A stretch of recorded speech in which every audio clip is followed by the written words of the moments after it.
All right, welcome back for the episode of Carnivore Trades. Today is January 2nd, 2024. If you're not done so already, please give the video a thumbs up, like, comment, subscribe to the channel. Come find me on carnivoretrades.com for swing trading alerts, analysis, and live day trading. Month of January, active trader, our day trading room is $39.99 for a free monthly, well, not free, but introductory rate. So first month is $39.99, so 60% off.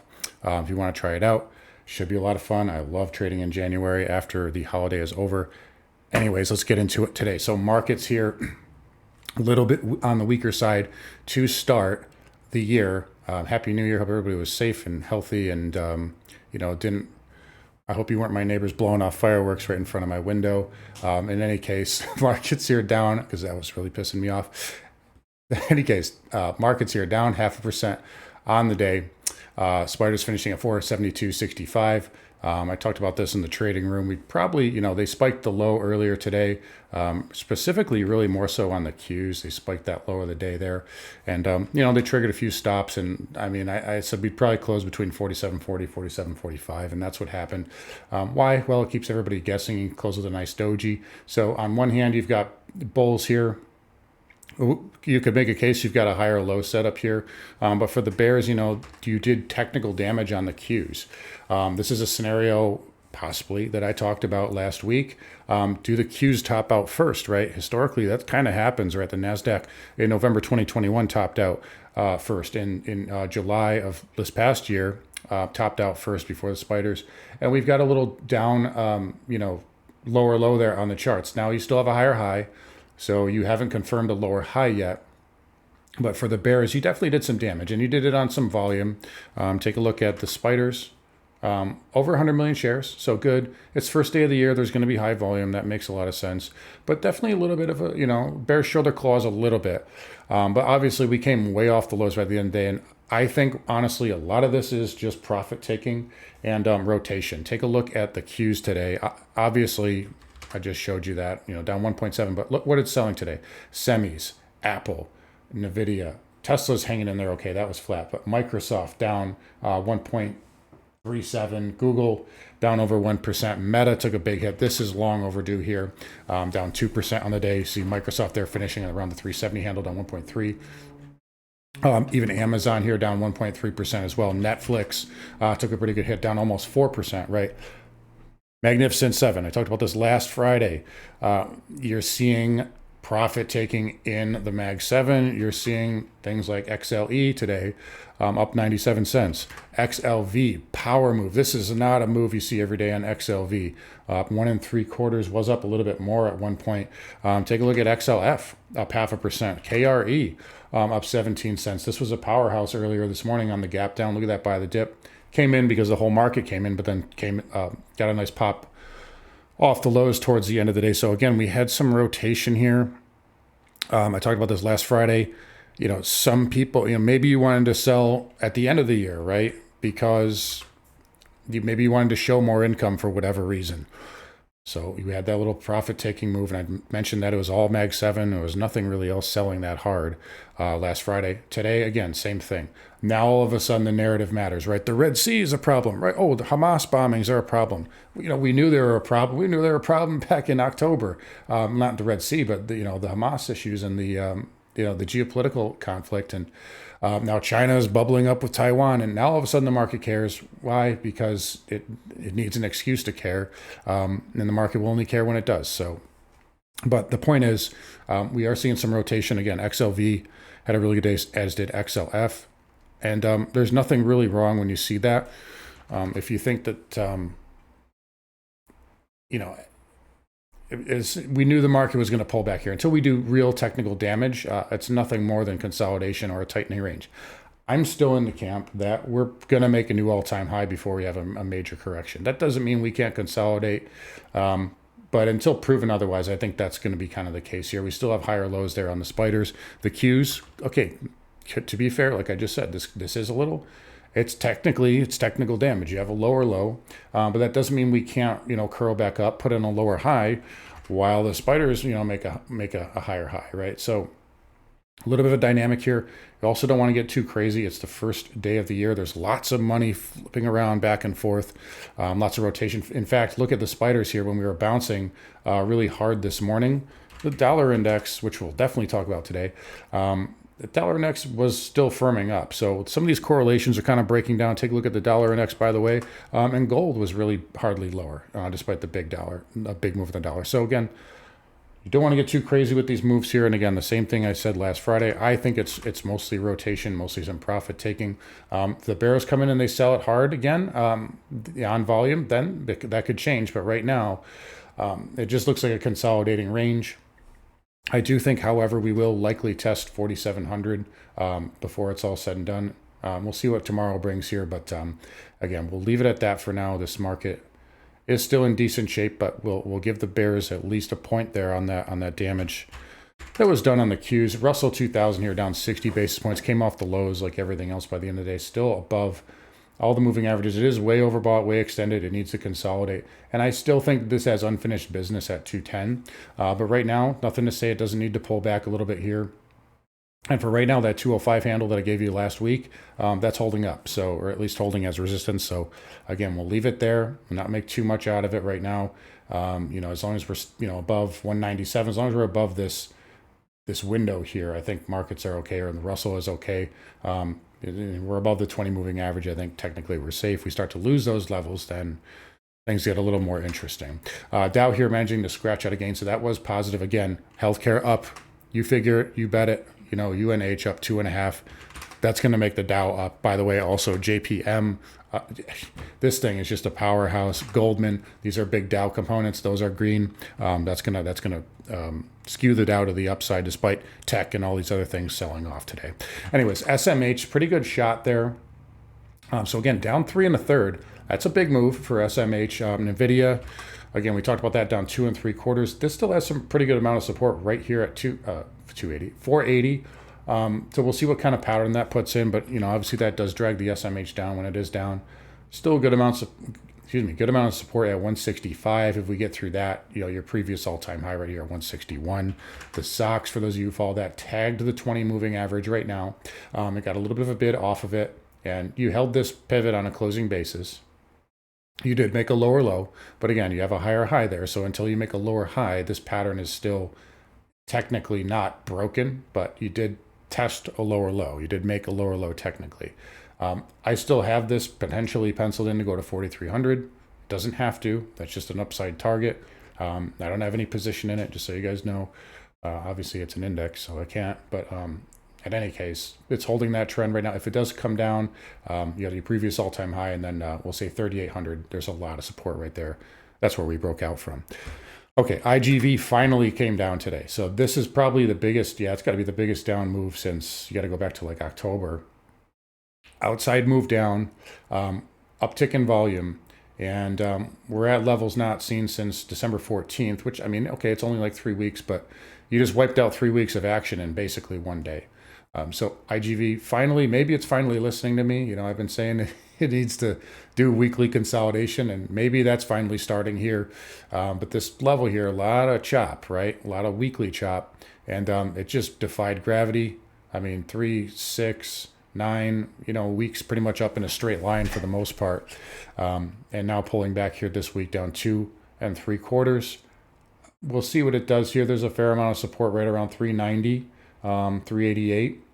But if you get through that, then it's down to the gap fill, and you've got a lot of levels down here. There's the pivot high. You've got this former pivot high right there on the weekly. And you got your 50 MA or 100. So there's lots of levels here, but it did finally pull back and definitely was on the weaker side. It's overdue for a correction. Dow Transports here, again, continuing to pull back. This is also, went green early on, and then when the market rolled over, it just dragged everything else down. Pattern-wise, this is still fine. I don't see any issues with this. Even if it dips below the 20 moving average, it's not broken. You got a gap here. You've got a breakout. All right, we can draw this in. In fact, let's get our trend lines back on here. There you go. There's a level, gap fill. It kind of coincides with that old level anyway. As long as it stays up here in bases, this can go to 16.6 and then possibly up to 17. I don't know if we're going to get that high, but that's kind of what the pattern suggests right now. All right, anyways, I know I'm talking a lot today, but it's the first of the year. So let's get over to interest rates because that was the story. 2-year here, and there's the dollar. We'll definitely talk about that. A 2-year here getting an uptick here, up 7.6. Still a bearish inside bar technically. That can still go down to, again, 415. We'll see if that maybe pierces that area. I don't really have a lot of downside, much more downside penciled in than that. 5-year did get a little bit more of an uptick, tested the 20. The 20 is minor, just be aware. This can still downtick a little bit more. And the 10-year, again, backed off of the 20, just like everything, or just like all the other yields. And this can still have a little bit more downside here. That's really all I see, though. So just be aware. I'm not really bearish yields, maybe in the micro short term, but big picture, I don't think this is anything more than just a corrective move here. But 30-year, we'll look at 3.8 there. But again, yields up, dollar up, market down, right? It's that simple. XHB here actually came in pretty sharply, down 1.23. Still nothing terrible here, right? This is not broken. You can make a case as a fake breakout of the inside bar, but again, trend is still up until you close below that 91.95. Let's just draw it in right there. So if we close below that, then we can say there's real damage done, and that could actually cause this thing to correct pretty quickly, possibly back to the not all-time high, but that 85 area. But right now it's pulling back, and there's no real problems. Again, yields up. Home builders tend to trade down. They tend to, but it's hanging in there for now. So we'll leave it there. VNQ, look at that. So maybe some rotation going into this guy, up 76 cents. Little flaggish type pattern, outside move, looks fine. Again, XLF, this was the star of the day. I still think this wants to go to 38.25. Take a look at some of these banks. I mean, JP Morgan is just out of control. Goldman Sachs, Morgan Stanley. I like these patterns on Wells too. I'm keeping this on my radar if this market firms up. Bank of America, these are nice bullish inside bar patterns on some of these large banks. And I don't really see anything bearish when I see financials holding up like that. So again, another reason why I'm just kind of thinking this is rotation. Financials look really strong, and when that happens, you generally want to give the market the benefit of the doubt. Take a look at KRE. That was up 17 cents. Again, it's up in a down tape. Not a bad thing. That can still get to 56. KBE can still get to 48.25. Trend is up on these guys too. Broker dealers did back off, but it came off the lows. Again, overbought, extended, needs to pull back, but again, trend is up, so respect it until it gives us more of a sell signal. Crude here, you can't make this up. So it's down 1.5. It was up on geopolitical fears in the overnight. Then we had news dropping of more bombings going on, and then it sold off on that. That's why we use charts. We don't, you never want to trade just off the news. In fact, I almost never do. Because that's noise, and a lot of the time, by the time we know the news, everybody, the big boys have already positioned themselves. So in any case, crude here pulling back down 1.5. I'm leaving it alone. You got to put in a higher low here if you're a crude bull. You've got to put in a higher low, and I'd say you probably need to do it tomorrow. Maybe some type of a tail candle, but this looks like it wants to test lower prices here, maybe 69 again. Right now, it could still spike this low and then put in a divergent low. That would be a little interesting depending on how quickly we get down there. So I'm still expecting some type of a local, maybe macro low in crude, tradable low at least, but I got to see more here. I've avoided it for now, and so far that's been a good decision because it's been very choppy. But we'll let the charts guide us here, and again, we'll see what they give us tomorrow. XLE here up 1.7. Again, strong sector in a down tape. Did come off the highs, but notice how it didn't come off the highs till the market really started to fade in the afternoon. So again, nothing really terrible. Maybe the market sees higher crude prices this year and higher energy prices. Certainly a possibility. Maybe that's why they're rotating out of tech and into XLE and XOP, which is up $1. I don't love these patterns. They're not great. They're not terrible. You can make a case they're trying to consolidate here, put in some type of sideways chop. I think it needs to do more of it. And the OIH here was actually negative, down $1.93, but nothing terrible there. Again, you can make a case this is consolidating as well. Uranium here via CCJ, so back below 42.50.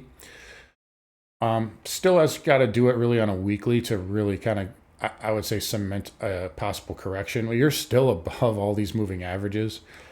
So just, I wouldn't necessarily bet against it, but like I've been saying for the last 2 months, it's probably time to start harvesting gains or trailing your stop or do something of that nature. Unless you want to hold this for the next 10 years, it just it just makes a lot of sense here. And again, if you started harvesting gains when I talked about this back in September, you're flat right now, right? So I know it went up farther, but if you've been holding it the whole time, you've made no money since then. And I was talking about this thing correcting and needing to correct back in September when we put in those topping candles, those topping tails, two of them, and they both failed. But we're now back to where we were. So that's kind of why I say these things. A lot of people were chasing it in the end of the year, and again, I think this does do some correcting. But again, I got to give it the benefit of the doubt until we see like weekly damage, because right now this could still just trade down into the 20 and then do that. There's nothing to say that can't happen. And I do like the URNM, as you guys know. I love that pattern. I think that's the better buy here if I had to pick out of the two. Anyways, nat gas here, getting an uptick today. It did come off the highs, but then came off the lows. So a little bit of a split. I still like this pattern here. Nice consolidation after the sell. Nice weekly little tail, couple of tails on the weekly. Again, it looks like we're going to get some, finally going to get some snow in the Northeast. So that, I guess, was the reasoning for your gap up. But it's holding up here. And if it can firm up here and push through, you can get to 280 and then I think in the low threes. All right, dollar index. That was the star, the all-star of the day. So again, we've been talking about this trend line. And if you remember what I said, let's just wait to see how the weekly shapes out, because a lot of the time the daily lies, right? And a lot of the time you look at the weekly, it cleans up the daily. So you go over to your weekly here and you say, okay, well, we just pierced it on the weekly and now we're rallying back up. It could be that simple. Now, again, it's only the first day of the week, first day of the year. We could easily come back down. I'm going to say in the short term, let's put in 102.50, we'll call it. So right there, there's your pivot low, and then coinciding with those highs, 20-day moving average. I would say it can get there right now, and then we'll evaluate it from there. If it comes back down by the end of the week, then we'll just say this trend line is not really that good. You can make a case it's not very symmetrical also. So take that with a grain of salt. But right now, if this firms up and continues higher, you could just say, okay, we spiked the trend line on the weekly. We never confirmed below it, and now it's holding up. So that's why the weekly is nice. Too many people get locked in on the daily time frame and they don't look at those bigger time frames. It'll save you a lot of heartache. So in any case, 102.50, we'll give that the upside bias for now. If it gets through that, 104. All right, gold here on the day was all over the map. So you can see the volatility in the GLD right there. Was up, was down. Was only down 22 basis points with a really strong dollar. Part of that is because geopolitical stuff going on, if you ask me. But we'll see what this does here. Again, first trading day of the year. I'm in the camp that this does need to pull back in quarter one. I think that'll be a buying opportunity. But right now, there's no problems with the chart. It's just basing here. Silver, same thing, although definitely on the weaker side. I think it wants to go test this trend line, and we'll see how that reacts.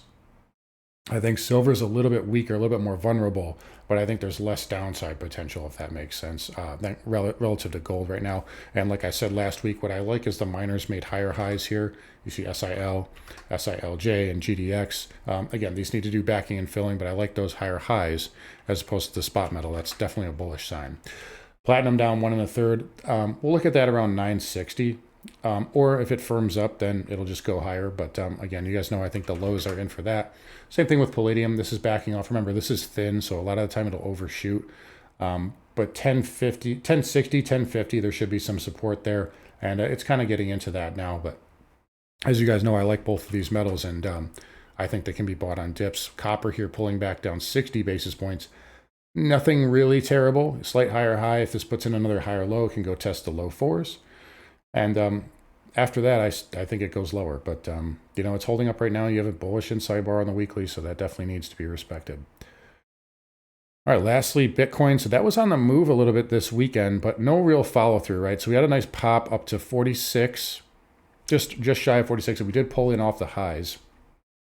No sell signal, though. It is pulling in off the highs. No sell signal, though. I wouldn't want to see it like break back below this pivot high, though, 44.7.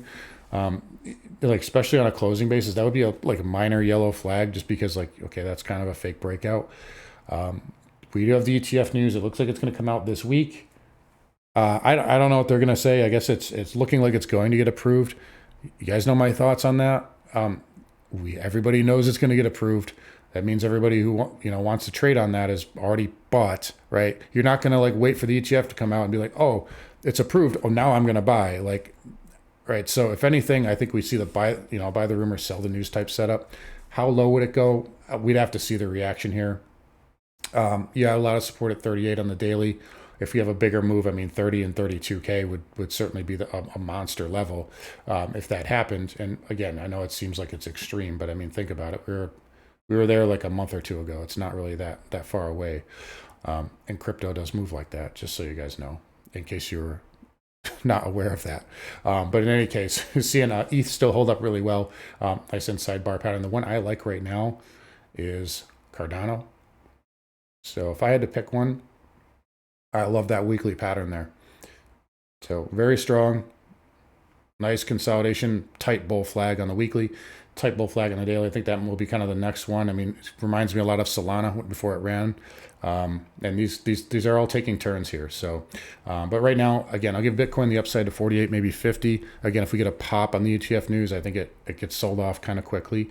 But right now it's holding up, and I wouldn't really bet against it right now. So anyways, again, I know I've been going a little bit longer, but it's the first day of the year and we finally got some volatility, so there's actually something to talk about for once. But right now, I wouldn't be shocked to see a test of 4,700, but again, they'll keep everybody guessing. They closed it. They give us that big bid in the end of the day.